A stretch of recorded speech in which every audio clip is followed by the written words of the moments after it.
Chemistry classes में रामेश्वर वर्मा। आज का हमारा टॉपिक है कोल एस एनालिसिस, राइट। तो ये टॉपिक बहुत अच्छा होने वाला है। अगर आप हमारे चैनल में नए हो तो प्लीज लाइक और सब्सक्राइब जरूर करें, राइट। तो आज हम पढ़ेंगे क्या क्या चीज। तो आज हम फ्लाई एस का एलओआई देखने वाले हैं, राइट।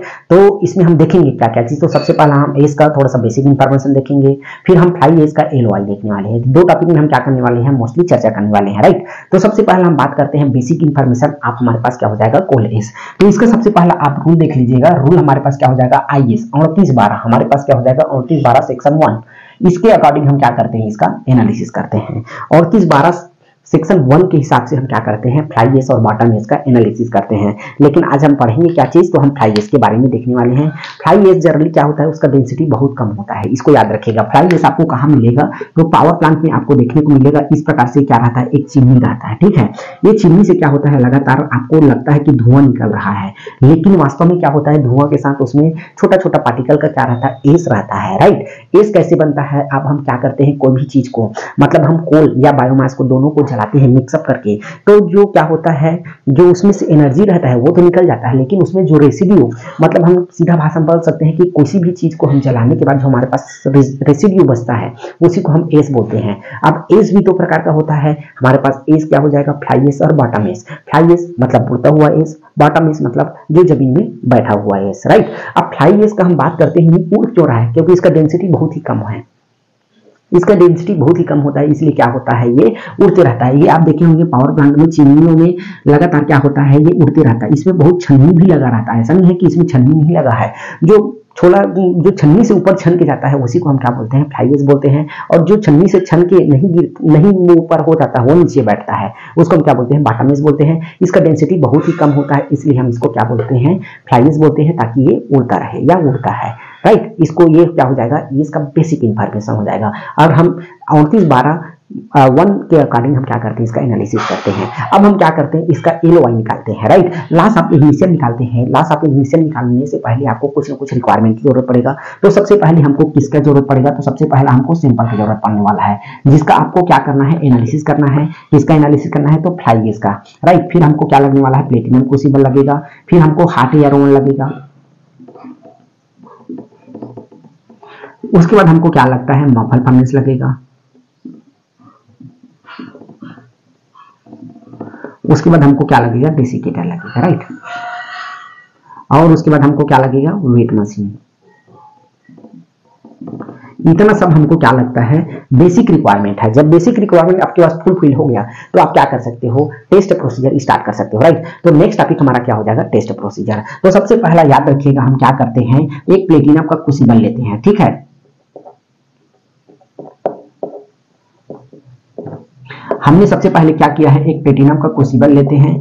अब इसको हम क्या करते हैं, याद रखिएगा, इसको हम हॉट एयर ओवन में, याद रखिएगा, या मफल फर्नेस बोल दीजिए। मफल फर्नेस में हम क्या करते हैं, इसको हम 800 डिग्री सेल्सियस में, 800 डिग्री सेल्सियस में हम 5 मिनट के लिए क्या कर देते हैं, इसको हम गर्म करते हैं, ताकि उसमें कोई भी कंटामिनेशन रहे वो क्या हो जाए, क्लीन हो जाए। क्लीन करने के पर्पज से हम क्या करते हैं, इसको गर्म करते हैं।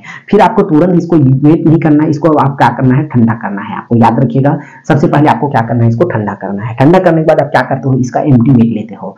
एम्प्टी वेट लेते हैं तो मान लो एम्प्टी वेट मेरे पास W1 हो जाएगा 100 ग्राम, कोई दिक्कत नहीं होना चाहिए। 100 ग्राम किसका हो गया, ये क्रूसिबल, जो क्रूसिबल हम लिए थे उसका कितना हो गया, 100 ग्राम हो गया, राइट। अब इसमें मैं 1 ग्राम फ्लाई एस का सैंपल लेता हूँ। अब मेरे को क्या करना होगा, 1 ग्राम मेरे को फ्लाई एस का सैंपल लेना होगा। फ्लाई एस का हम क्या करते हैं, सैंपल लेते हैं, और इस सैंपल को याद रखिएगा हम क्या करते हैं, मफल फर्नेस में, क्रूसिबल के साथ ना, मफल फर्नेस में 950 डिग्री सेल्सियस में हम क्या करते हैं, हम 1 घंटा के लिए रखते हैं। याद रखिएगा, हम 1 घंटा के लिए रख दिए, 1 आवर के लिए। उसके बाद हम क्या करते हैं, इसका बाहर निकालते हैं, एम्प्टी वेट लेते हैं, टिल कांस्टेंट मास तक के ना, ठीक है। अब हम 950 डिग्री में रख दिए 1 घंटा के लिए। फिर हम क्या करते हैं, इसको आधा घंटा के लिए, 30 मिनट के लिए हम क्या करते हैं, याद रखिएगा, 30 मिनट के लिए 1050 डिग्री सेल्सियस में हम इसको फिर रखते हैं, राइट। अब दो टेम्परेचर में, मतलब हम सबसे पहले टेम्परेचर कम रखे हैं 1 घंटा के लिए, फिर 30 मिनट के लिए हम क्या करते हैं, 1050 डिग्री सेल्सियस में हम टेम्परेचर बनाते हैं। और फिर हम क्या करते हैं, इसको ठंडा करते हैं। ठंडा जब आयरन प्लेट में आपको करना है, याद रखिएगा, ठंडा हम क्या किस में करते हैं, तो आयरन प्लेट में करते हैं। फिर हम इसको डेसिकेटर में डाल देते हैं, ठीक है।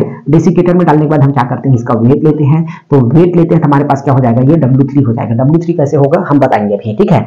W3 हम लेते हैं तो हमारे पास W3 मान लो हमारे पास कितना आ गया, 100 दशमलव हमारे पास आ गया है ये 0.05, इसको याद रखिएगा, राइट। 100.0.05 हो गया। अभी हमारे पास W3 हो गया। अब हम देखते हैं W1 W3 होता क्या है। हमने बताया W1 हमने कितना लिया था, 100 ग्राम लिया था, जो हमारे पास क्या है, एम्प्टी वेट है। दूसरा हम बताए थे 1 ग्राम को लिए थे, तो W2 हो जाएगा, तो 101 हो गया, 101 ग्राम हो गया। मतलब अब हमको सिंपल वेट पता करना है, तो सिंपल वेट पता करने का फार्मूला क्या है, W2 माइनस हमारे पास W1 हो जाएगा। तो 101 माइनस हम 100 करते हैं तो हमारे पास सिंपल वेट कितना होगा, 1 ग्राम। हमको पता चल गया कि हमारे पास सिंपल जो वेट है उसका वजन कितना है, 1 ग्राम है।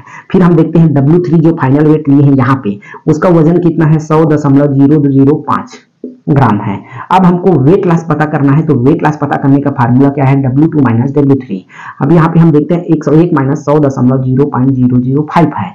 अब हम देखते हैं यहाँ पे वेट लॉस कितना हुआ है, तो 0.005 ग्राम का हुआ है। अब हम क्या करते हैं, LY निकालते हैं। LY निकालने के लिए हमारे पास फार्मूला क्या है, तो weight loss divided by simple weight into 100 होता है। इसको याद रखिएगा। हम यहाँ पे लिख देते हैं LY, राइट। LY बराबर हमारे पास क्या हो जाएगा, वेट लॉस डिवाइडेड बाय हमारे पास सिंपल वेट हो जाएगा इनटू 100 होता है, कि कितना वेट लॉस हुआ है उसको आपको याद रखना है। अब वेट लॉस हमारे पास 0.05 ग्राम हुआ है, डिवाइडेड बाय सिंपल वेट 1 है, इनटू हमारे पास क्या हो जाएगा, 100 हो जाएगा। जब पूरा को आप कैलकुलेट करोगे तो हमारे पास जो सिंपल आता है परसेंटेज LY का 0.5% आता है, इसको याद रखिएगा। मतलब आप देखेंगे फ्लाई एज का जो परसेंटेज है 0.5 से ज्यादा नहीं होना चाहिए, याद रखिएगा। LY परसेंटेज 5, आप जैसे गूगल में देखेंगे 4% दिखाता है, लेकिन एक्चुअल वैल्यू आप देखेंगे प्लांट लेवल में बात करेंगे तो 0.5 के आसपास आता है LY वैल्यू, राइट। अब ये पूरा प्रोसीजर किसका है, फ्लाई एज का हम LY देख रहे हैं। बॉटम एज का भी होता है, बॉटम एज का हम पहले बता चुके हैं, राइट। इसको देखिएगा, ये पूरा प्रोसीजर किसका है, फ्लाई एज का, LY का। तो एक बार मैं इसको क्विक रिवीजन करा देता हूं ताकि आपको पूरा क्लियर क्लियर हो जाएगा, राइट। LY मतलब होता है लॉस ऑफ इग्निशन। तो इसके लिए हम सबसे पहले क्या करते हैं, एक प्लेटिनम का क्रूसिबल लेते हैं। इसको हम क्या करते हैं, सबसे पहले 800 डिग्री में इसको गर्म करते हैं 5 मिनट के लिए, ताकि उसमें कोई भी प्रीवियस कंटामिनेशन रहे वो बाहर हो जाए। फिर हम क्या करते हैं, उसमें हम उसका ठंडा करते हैं, एम्प्टी वेट लेते हैं। एम्प्टी वेट लेते हैं तो मान लो 100 ग्राम आ गया, कुछ भी हुआ हो, लेकिन मैं एक एग्जांपल के तौर पे लिया हूँ 100 ग्राम। 100 ग्राम जब वेट आ गया उसके बाद हम क्या करते हैं, इसको W1 मानते हैं। उसके बाद हम क्या करते हैं, इसमें हम 1 ग्राम सिंपल वेट करते हैं, तो हमारे पास क्या हो गया, W2 101 ग्राम हो गया। अब हमको वेट लॉस सिंपल वेट पता करना है, तो W2 माइनस W1 101 माइनस 100 करते हैं तो हमको पता चल जाता है हमारा सिंपल का वजन 1 ग्राम है। फिर इसको हम क्या करते हैं, 950 डिग्री तक के हम 1 घंटा के लिए रखते हैं। फिर इसको टेम्परेचर हम मफल फर्नेस का बढ़ाते हैं, 950 से हम 1050 तक के रखते हैं 30 मिनट के लिए। तो टोटल 1.5 आवर के लिए आपको रखना है, ठीक है, अलग अलग टेम्परेचर में। फिर हम क्या करते हैं, इसको बाहर निकालते हैं, आयरन प्लेट में रखते हैं, ठंडा करते हैं, ठंडा करने के बाद डेसिकेटर में रखते हैं। फिर इसका एम्प्टी वेट मतलब फाइनल वेट लेते हैं। फाइनल वेट लेते हैं तो हम देखते हैं तो 100.005 आता है। अब हमको वेट लॉस पता करना है, तो W2 माइनस W3 करते हैं, मतलब 101 माइनस हम 100.005 करते हैं तो हमारे पास ये पूरा पता चलता है, इसको याद रखिएगा। तो वेट लॉस हमारे पास कितना हो गया, 0.005 हो गया। अब हमारे पास LY का फार्मूला क्या है, weight loss divided by simple weight into 100 divided by हमारे पास क्या हो जाएगा, weight loss divided by simple weight into 100। पूरा को जब कैलकुलेट करोगे तो 0.5 ग्राम 0.5% हमारा क्या आता है, LY आता है फ्लाई एज का, राइट। उससे ज्यादा नहीं आना चाहिए, अदरवाइज हम आपका सिंपल फेल हो जाएगा, राइट। तो आज के लिए बस इतना ही, तब तक के लिए थैंक यू।